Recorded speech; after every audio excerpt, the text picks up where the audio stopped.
কেমনে নামাজ পড়লি না রে বাপ? কেমনে ঘুমাইবি আব্বা? এখন গিয়ে ঘুমাবে কেমনে? যদি বিবেক থাকে কোনো যুবক নতুন করে আজকের রাতে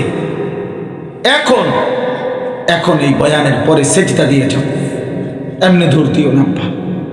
যদি এই ঘুম আর না ভাঙে, হ্যাঁ, কোরআনুল কারীমে কথা আছে, আল্লাহ কোরআনে বলছে, সূরা জুমারের মধ্যে আছে, প্রত্যেক মানুষ যখন ঘুমায়, খোদার কসম আব্বা, এই বাবা ছেলেরা, তোমরা শক্তভাবে বলুন না, লোকের অভাব, তোমরা বেশি লাগাম ছাড়া হয়ে গেছো।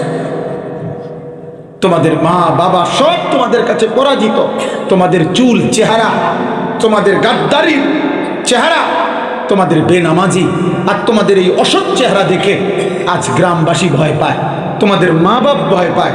মা বাপ পর্যন্ত কয়, বাবুরে তে জানি কোন সময় কি করে বয়, কি মাথা ফাড়া এলায় না ঘর ফাড়া এলায় না আলমারি ভাঙ্গা লায় না বাইতে জায়গা। আহারে তুই তো মারে জিম্মি করে ফেলি।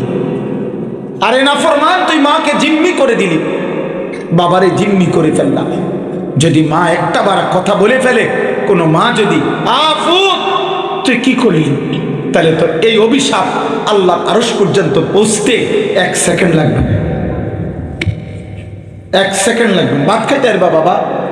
দুনিয়া তো চলবে, ভাত মাছ পেশাব পায়খানা আর বিয়া আর বউ আর আপনার বাচ্চা কাচ্চা, এগুলো যৌন চাহিদা পূরণ, এগুলো তো হবে আব্বা। এগুলো তো জানোয়ারেরও পূরণ হয়। একটা কুকুরও তো খায়, ঘুমায়, পেশাব পায়খানা করে, কুকুরেরও তো যৌন চাহিদা পূরণ হয়। নাহলে কুকুরের বাচ্চা হয় কেমনে? ছাগলের বাচ্চা হয় কেমনে? গরুর বাচ্চা হয় কেমনে? কিন্তু আখেরাত, কবর, হাসরের মাঠ, এক মুসলমানের জীবনের শেষ কথা ভাব, কথা বলে না, জীবনের শেষ কথা ভাব, ঘুম। এই বিল্ডিং, লন্ডন আমাদের শেষ, আমেরিকা শেষ। আমেরিকায় কোনো রব নাই, আমেরিকায় মালাকুল মউত যায় না, তাইলে তো সূরা জুমারে আল্লাহ বলছে, বান্দা প্রত্যেক মানুষ যখন ঘুমায়, প্রতিবার ঘুমের সময়, প্রত্যেক মানুষের ঘুমের মুহূর্তে খোদার কসম আল্লাহ তাআলা তার দেহ থেকে রুহুটা আলাদা করে ফেলে।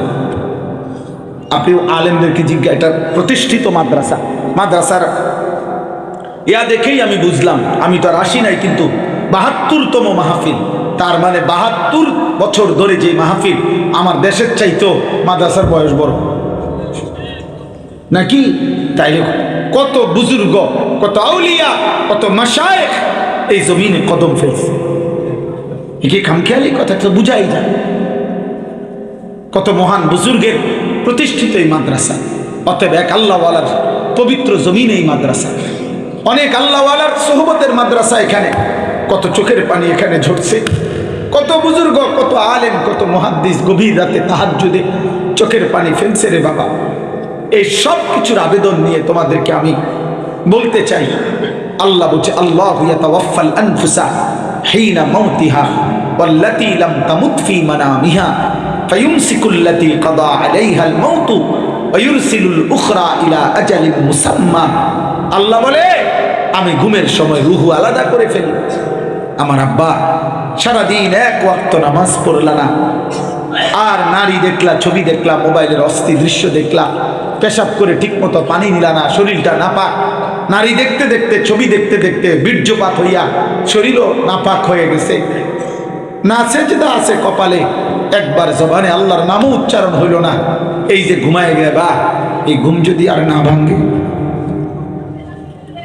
এই রুহু যদি আল্লাহর ফিরায় না দেয়, কি হবে তোমার আখিরাত?